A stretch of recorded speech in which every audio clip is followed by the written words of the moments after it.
Sergio Perez climbs out of the cockpit, removes his gloves with an unsettling calm, and drops the line that has sent shivers through the General Motors offices. More than surprises, we have found problems. It is February 2026. While the Formula One world is fixed on the glamour of launches in London or Milan, in a discreet corner of Europe, the American dream is facing a brutal awakening. Cadillac, a brand that evokes presidential limousines and the Detroit success, has finally decided to cross the Atlantic to claim its seat at the adults table. But the Shakedown, that is those first 100 kilometers where the car should whisper its secrets to the driver, has returned a scream of agony. The statements from the world runner-up revealed a weakness that has already been taken into account. To the average spectator, this sounds like a catastrophe. To the cynics who have spent years watching these sports devour empires,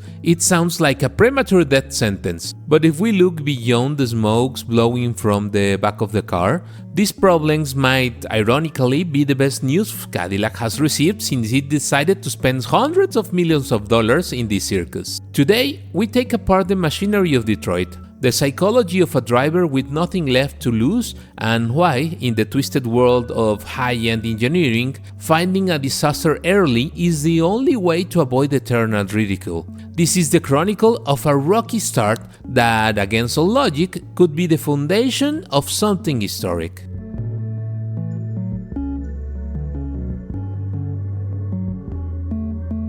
There was a time when wearing the Cadillac crest meant that you had reached the top of the food chain. For 120 years, General Motors used this brand as its technological spearhead. But in the world of competition, Cadillac was always the elegant guest who didn't want to get their suit dirty. Successes at Le Mans and IMSA in the recent years proved that Detroit knew how to build endurance engines, but Formula One? Well, that's a different religion. Cadillac's entry was not a red carpet.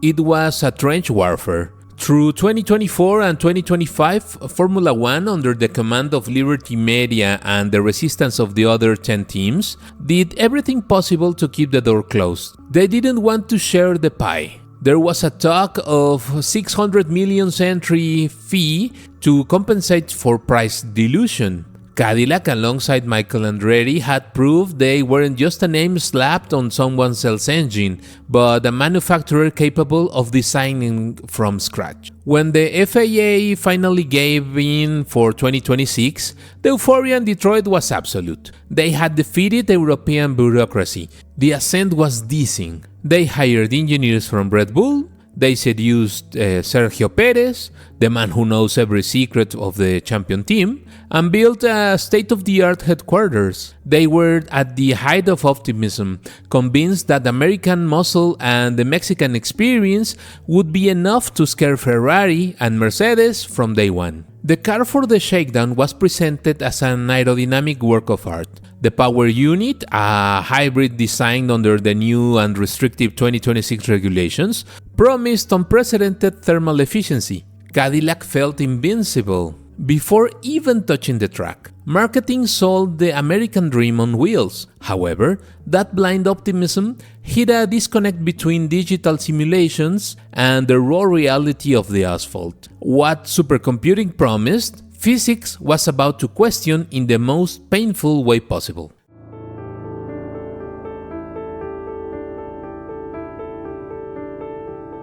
The shakedown is a golden rule in Formula One. You have 100 kilometers to ensure the car doesn't fall apart. It's a PR event, but for engineers it's like an ECG. Cadillac chose a cloudy day to avoid the spice gases, but they couldn't avoid the look on Sergio Perez's face. Checo is not a rookie. He has survived the toxicity of Red Bull and the chaos of Force India. He knows when a car has a soul and when it's just a pile of carbon fiber with an identity crisis. The issues began almost as soon as the car left the garage.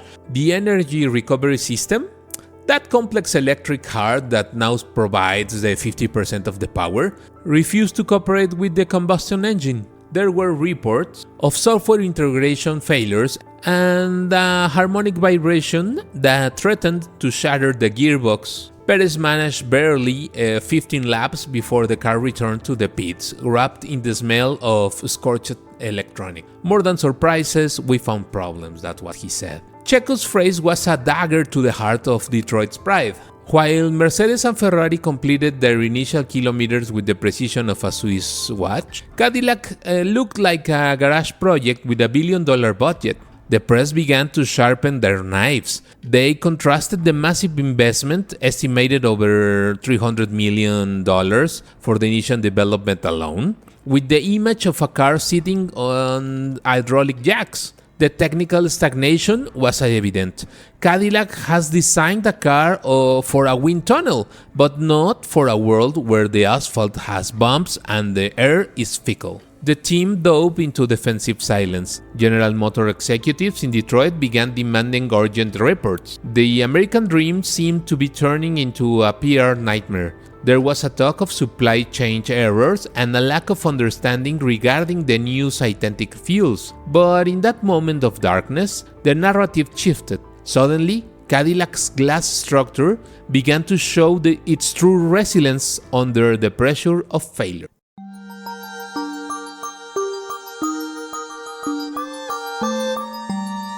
In Formula 1, the worst-case scenario isn't having problems, it's not knowing that you have them. Cadillac has fallen into the abyss of reality before the points are even distributed.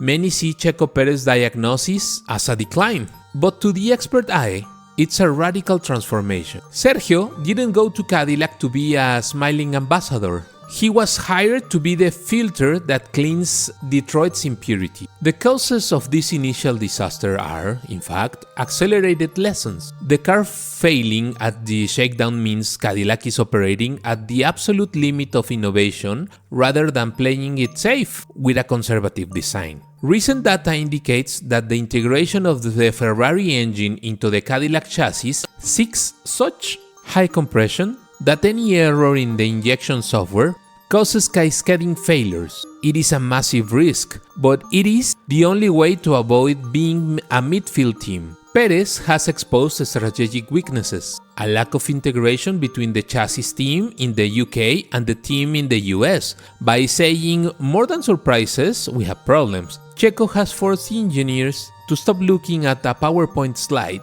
and start looking at the metal. He has broken General Motors' corporate complacency. Cadillac is learning in 3 days what it took Toyota 3 years to understand in the 2000s. The immediate consequence is a restructuring of the data flow. They are failing now, so they won't be an embarrassing footnote at the season's first Grand Prix. Cadillac has decided not to hide. They have taken Perez's criticism and turned them into their roadmap.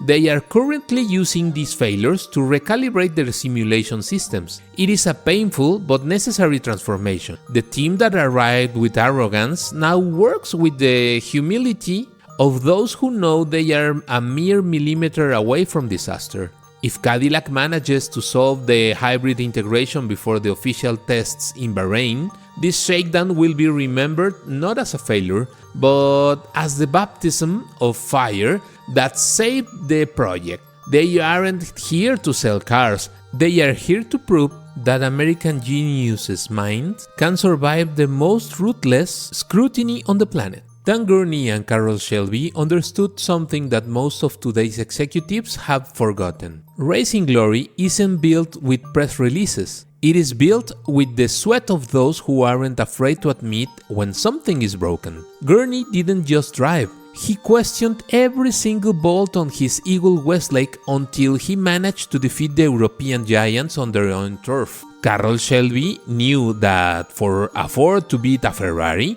he first had to blow up a couple of dozen engines in a private testing. Sergio Perez is fulfilling that role today. He is the necessary skeptic in an organization that needs less marketing and more raw engineering. His brutal honesty is the greatest gift Cadillac could receive.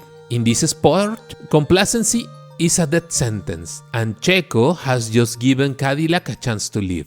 Ultimately, the story of Cadillac in 2026 will not be defined by what happened during a cloudy, failure-filled shakedown.